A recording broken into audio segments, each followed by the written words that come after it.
हाय नमस्कार. तर आम्ही चाललो आज बाबापूर येथे. एक गाव, एक गणपती प्रसिद्ध असलेले हे गाव वणीवरून 20 किलोमीटर अंतरावर एक गाव आहे.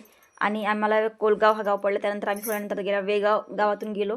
आम्ही शॉर्टकट मार्गाने घोंसा मार्गाने गेलो. तिथून थोड्यानंतर आम्हाला असं आभाळ एवढं वातावरण खराब झालं होतं का पावसाची शक्यता होती. आणि इतकं वातावरण असं वाटलं का आता आज पाऊस येते म्हणजे येते. आणि तसंच झालं. पाऊस इतका जोरात आला.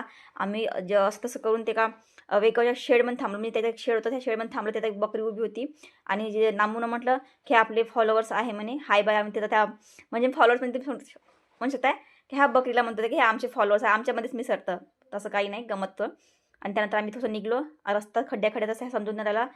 आणि आम्ही असं शॉर्टकटनं वणी हायवेवर लागलो. आणि त्यानंतर आम्ही बाबापूरमध्ये पोहोचलो. पोहोचता पाहिलं तर इतकी ट्रॉफिक होती, इतकी ट्रॉफिक होती. आणि नंतर आम्ही, तुम्ही पाहू शकता इथं, आम्ही बाबापूरच्या गेटवर आलो. आणि नंतर काही फॉलोअर्स भेटले, तसे भेटले. त्यांनी आम्हाला विचारलं, तुम्ही व्हिडिओ काढता का? हो म्हटलं, ठीक आहे. त्यांच्यासोबत आम्ही व्हिडिओ थोडासा घेतला. त्यानंतर आम्ही आमच्या रस्त्याने निघलो. आणि तुम्ही सामा पाहू शकता, इथं पण एवढी गर्दी आहे, एवढी गर्दी आहे, बापरे खूप गर्दी होती. आणि असं तसं करून आम्ही गणपतीच्या मंदिराच्या समोर आलो. आणि इथं आम्हाला थोडंसं थांबवलं होतं, गर्दी खूप असल्यामुळे. हरिपाठ चालू होतं त्याचा. हरिपाठचा आवाज इतका सुंदर आमच्या कानात मधुर असा आवाज पडत होता.